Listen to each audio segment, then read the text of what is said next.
Halo semuanya, buat Anda yang lagi siap-siap berkarir sebagai tenaga kaigo profesional di Jepang, skill teknis itu jelas penting banget. Tapi ada sesuatu yang membedakan antara perawat yang sekedar bisa kerja dengan perawat yang benar-benar luar biasa. Sesuatu itu adalah pemahaman mendalam soal filosofi profesi ini. Anggap aja ini software yang ngejalanin hardware keterampilan kita. Nah, kali ini kita bakal bedah tuntas fondasi profesionalisme yang jadi dasar semua tindakan perawatan di Jepang. Oke, kita mulai dari pertanyaan yang paling mendasar. Seringnya kan, kalau kita dengar kata perawat lansia, yang kepikiran itu ya bantu makan, bantu mandi, bantu gerak. Itu nggak salah kok, tapi itu baru kulit luarnya aja. Peran seorang profesional kaigo yang sejati itu jauh lebih dalam dari itu. Ini soal mengubah cara pandang kita dari yang tadinya cuma pemberi layanan, jadi seorang pendukung yang profesional. Nah, ini dia intinya. Posisi kita itu sebagai partner yang berdedikasi. Coba dia perhatikan dua kata kuncinya, mendukung dan sesuai keinginan mereka. Jadi, tugas kita itu bukan buat ngatur atau nentuin apa yang terbaik buat pengguna. Tugas kita adalah memahami, menghormati, dan secara aktif membantu mereka mewujudkan kehidupan yang mereka mau untuk diri mereka sendiri. Biar lebih terstruktur, kita akan bahas kerangka ini lewat 5 elemen kunci. Kita mulai dari perannya dulu, terus masuk ke fondasi utamanya, yaitu martabat manusia, lanjut ke gimana cara menerapkannya, apa tujuannya, dan terakhir, visi besarnya buat masyarakat itu seperti apa. Oke, kita masuk bagian pertama, peran profesional perawat lansia.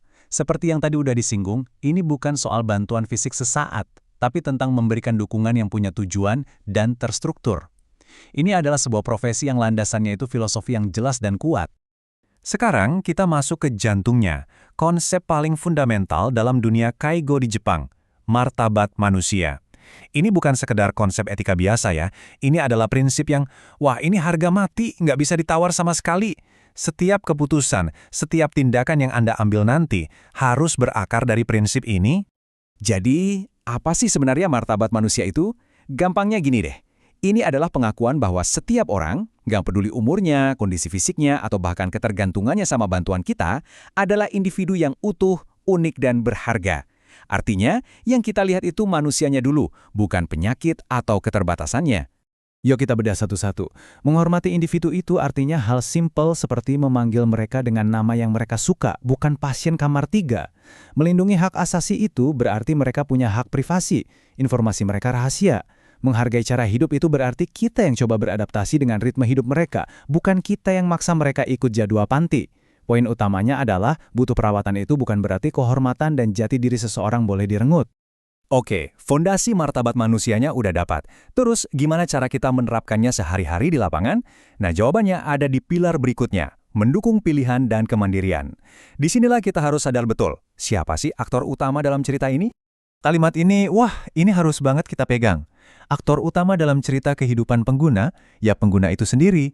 Kita, para staf kaigo, posisinya adalah pemeran pendukung.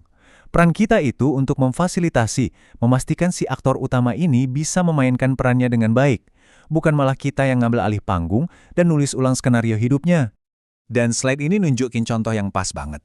Mungkin kelihatannya sepele ya, cuma nanya, hari ini mau minum teh atau kopi? Tapi ini adalah bentuk nyata dari dukungan kemandirian. Buat seseorang yang mungkin ngerasa udah kehilangan banyak kendali dalam hidupnya, pilihan sekecil apapun itu adalah sebuah penegasan kembali bahwa mereka masih punya kuasa atas diri dan martabat mereka. Nah, poin pentingnya lagi adalah kita harus bisa membedakan dua jenis kemandirian. Ada kemandirian fisik, yaitu kemampuan untuk bergerak atau beraktivitas yang mungkin aja menurun dan butuh bantuan kita.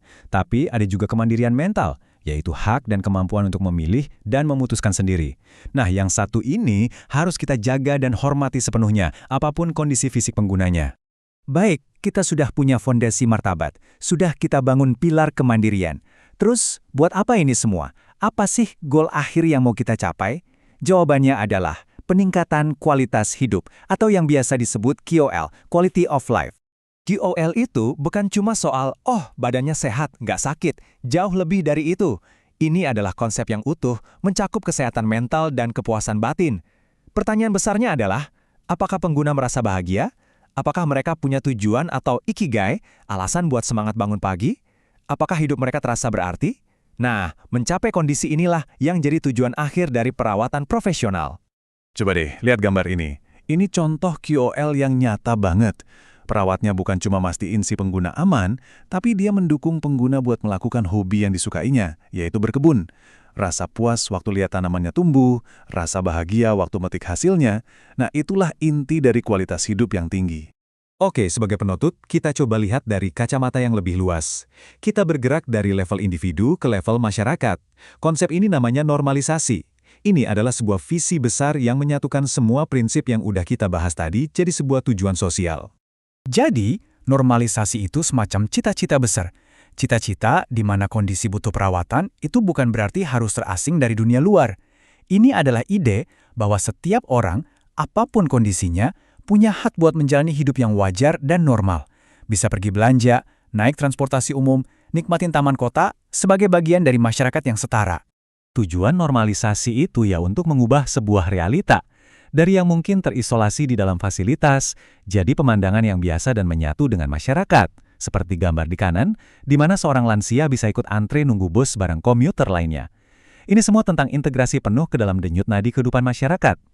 Jadi, kalau kita rangkum, inilah kerangka filosofi Kaigo secara utuh. Semuanya dimulai dari fondasi yang paling kuat, menghormati martabat manusia. Di atas fondasi itu, kita bangun pilar utamanya, mendukung kemandirian dan pilihan. Semua yang kita lakukan ini punya tujuan yang jelas, meningkatkan kualitas hidup pengguna. Dan pada akhirnya, semua ini berkontribusi pada sebuah visi besar, mewujudkan masyarakat yang normalisasi. Memahami teori ini adalah langkah awal yang sangat penting, dan pastinya ini relevan banget buat ujian SSW Kaigo nanti. Banyak soal di ujian itu bukan sekedar hafalan loh, tapi studi kasus yang benar-benar menguji pemahaman Anda soal prinsip-prinsip ini. Tapi tantangan sesungguhnya itu ada di penerapannya. Gimana cara Anda menerjemahkan setiap prinsip ini jadi tindakan nyata di setiap interaksi dengan pengguna? Kemampuan inilah yang nanti akan membedakan Anda sebagai seorang pekerja biasa dengan seorang profesional sejati. Coba jadikan pertanyaan ini sebagai bahan refleksi dalam perjalanan karir Anda ke depan.